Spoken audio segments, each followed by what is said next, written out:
Welcome to Help Screen, and if you want to open a YouTube Studio desktop website on mobile, first thing is you can do this on Apple and Android devices.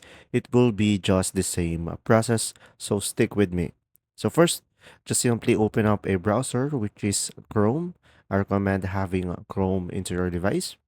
Now, here you can just simply go ahead and tap on the URL at the top and search for studio.youtube.com.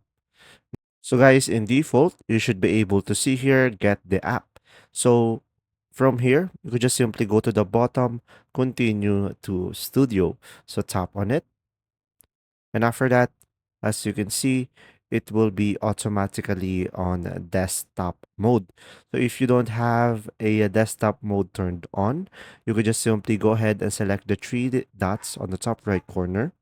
And you should be able to see here desktop site.